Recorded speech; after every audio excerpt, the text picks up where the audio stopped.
Bonjour à tous et bienvenue dans ce nouveau rendez-vous et dans ce lieu superbe qui est l'Appart. L'Appart de l'innovation, c'est dorénavant sur la chaîne Techno toutes les 2 semaines. Et c'est ici que nous allons recevoir régulièrement ceux qui font l'innovation en France. Et pour commencer, pour ce premier numéro, nous recevons Pierre Kosciusko-Morizet. Pierre Kosciusko-Morizet est une star du web français à qui tout réussit. À 21 ans, encore sur les bancs d'HEC, il crée sa première entreprise. C'est aux États-Unis, en 2000, que lui vient l'idée de fonder Price Minister, un site de e-commerce dont le concept est de mettre en relation vendeurs et acheteurs. Malgré la concurrence d'eBay, Price Minister devient le site de référence de vente de produits d'occasion. En 2010, l'entreprise est rachetée par le premier site de commerce en ligne japonais Rakuten pour 200 millions d'euros. PKM, tout en restant PDG de l'entreprise, crée avec d'autres entrepreneurs français du web le fonds d'investissement Isaïe, qui a pour vocation de financer et accompagner de jeunes sociétés Internet à fort potentiel. Price Minister a été un des tout premiers utilisateurs du service cloud de SFR Business Team. Pierre Kosciusko-Morizet, bonjour. Bonjour. Et merci d'avoir accepté l'invitation de l'Appart pour cette première. On est très heureux de vous recevoir et à ce titre, on aimerait bien savoir si vous aimeriez devenir le parrain de l'Appart de l'innovation. Ça vous va? Ça ne se refuse pas. Ça ne se refuse pas, on est filmé en plus, donc avec plaisir. Avec plaisir.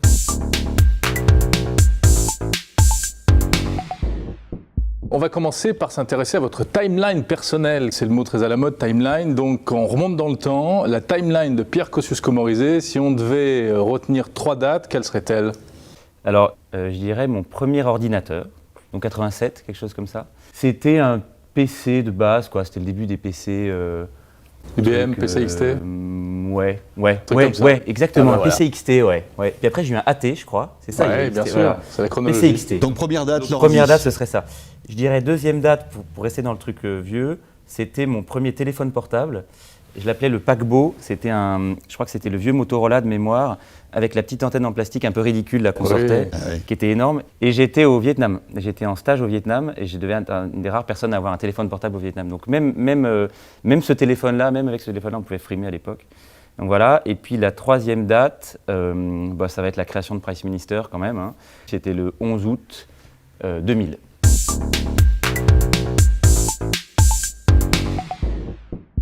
Malgré tout, vous n'êtes qu'un homme et parfois on a des regrets, parfois même des échecs.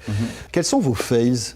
Ouais, j'ai eu un gros... ce que j'ai vécu comme un gros échec, c'était en fait l'échec de ma première boîte. J'ai créé une boîte pendant ma dernière année d'études qui n'a pas fonctionné, donc j'ai dû fermer, liquider à l'amiable, etc. Et ça a été un gros échec. J'étais le seul associé opérationnel. Et j'ai trouvé ça assez difficile. Et donc, quand j'ai voulu créer Price Minister, tout de suite, je suis allé chercher des associés. Et on l'a monté à 5 et ça a tout changé.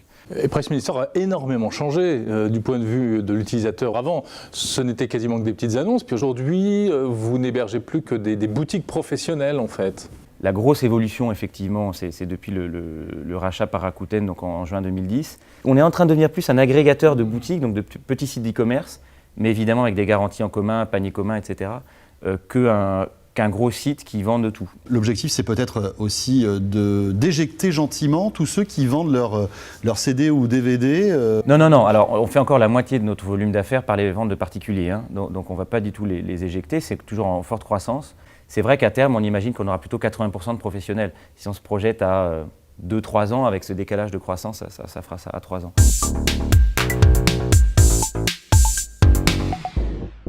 Quel regard vous jetez aujourd'hui vous avez sur l'innovation, sur ce qui se passe en matière de high-tech? Qu'est-ce qui retient votre attention? Selon vous, qu'est-ce qui va jaillir dans les années qui viennent? Une des choses où je trouve qu'on commence pas bien, on ne voit pas encore où on va, c'est finalement quelles marques, quels acteurs vont contrôler le salon. Et en fait, c'est l'idée que dans un salon, il y a une télévision, mais il y a de plus en plus un ordinateur, puis il y a les tablettes, puis on a son Android ou son iPhone. Et finalement, il n'y a pas encore une marque, pour moi, qui a réussi à prendre le salon. Alors Apple essaye, l'Apple TV, etc., mais ça ne marche pas très bien finalement. Et voilà, pour moi, il y a évidemment les téléconnectés qui arrivent. Enfin, il y a tout ça qui se mélange, les tablettes qui essayent, et les e-books, enfin bon. Mais qui va gagner cette bataille? Si je savais, j'achèterais des actions de cette boîte-là. Non, c'est forcément les constructeurs, ça peut être les opérateurs, ça peut être d'autres acteurs. Pour moi, c'est très ouvert. ça peut être les opérateurs mobiles, ça peut être les constructeurs mais les constructeurs de quoi? De télé, de tablettes, de téléphones, de PC. Et puis ça peut être tout simplement des fournisseurs de services, ça peut être Google, ça peut être... Pour moi, là-dessus, il y a une grosse question mark qui n'est pas du tout réglée. Et évidemment, l'enjeu est énorme. Bien sûr. Parce qu'après... C'est d'intégrer en fait la place principale du salon, quoi. Ouais, qui est le lieu de rencontre de toute la famille et où on partage avec ses amis, etc. Et puis aussi, à un moment, quand on contrôle ça, on contrôle probablement l'accès aux données et donc là, tout ce qui est identification online, parce qu'évidemment, quand tu es dans ton salon, si tu envoies un truc sur ta télé, sur machin, etc., ça part d'un point d'identification de ce qui t'identifie sur le web et dans le cloud, et donc de là où tu stockes tes données. Et donc tout ça, c'est un centre un peu névralgique, et pour moi, on sait pas clair encore. Et je pense que ça se passe bientôt là.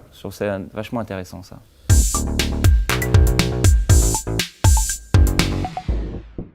Pierre, pour terminer, quelques petites questions qui reviendront de manière redondante dans ce rendez-vous, dans l'appart, concernant vos usages des nouvelles technologies. Votre portrait de geek. Voilà. Plutôt iPhone ou Android, tiens? Alors moi je suis iPhone, mais je pense qu'Android va ramasser 80% du marché. Et alors côté réseaux sociaux, est-ce que vous êtes plutôt Facebook ou plutôt Twitter? Je suis aucun des deux, par choix personnel. C'est pas vrai. Ouais. Alors attendez, c'est un scoop ça quand même. Pierre Kosciusko-Morizet, ni sur Facebook ni sur Twitter. Ouais, alors bon, j'y vais je suis allé sur des comptes d'amis sur Facebook pour voir comment ça marche, parce que ça m'intéresse d'un point de vue business de comprendre évidemment. En espion, mais quoi. En espion, voilà. Mais j'ai pas de compte à moi et pas de faux compte à moi non plus. Pourquoi? Parce que j'ai pas envie d'y passer trop de temps, mais je sais que j'arriverai pas à me raisonner. Comme le joueur qui ne veut pas aller au casino. Exactement, je suis pareil, comme ça, j'adore les casinos, donc j'y vais pas. Et c'est un peu ça, Facebook. J'ai longtemps pas eu Internet chez moi, j'ai Internet chez moi depuis mi-2007. Donc vous n'avez pas de followers, puisque vous n'êtes pas sur Twitter, donc vous n'avez pas d'amis non plus. J'ai pas d'amis, c'est terrible. Pierre n'a pas d'amis. Mais moi, ce que j'aime bien sur Twitter, c'est le côté instantané et le côté comme ça qui va très très vite. Ce qui me gêne en revanche, c'est la dimension petite phrase. Je trouve qu'on a déjà... C'est trop comme ça, je veux dire, la vie est trop faite de ça. Donc voilà, je ne veux pas en souligner une. Je trouve que voilà, c'est la limite de l'exercice. On vous mettra 4 sur 20 non, mais en termes de geek, mais bon. Si en tant que parrain, je suis réinvité, je réfléchirai à un truc, je trouverai un truc. Merci Pierre Kosciusko-Morizet d'avoir accepté notre invitation pour cette première de l'appart. Merci. Merci. Vous en êtes le parrain, ne l'oublions pas. Et on se retrouve très vite pour un nouveau numéro avec encore un nouveau portrait d'un patron ou d'une société reconnue dans le domaine du business du web, ou alors un patron de start-up qui vient de débuter. Ou d'une patronne. Ou d'une patronne. Oui, ça serait pas mal ça aussi, effectivement. On va y travailler. À très bientôt.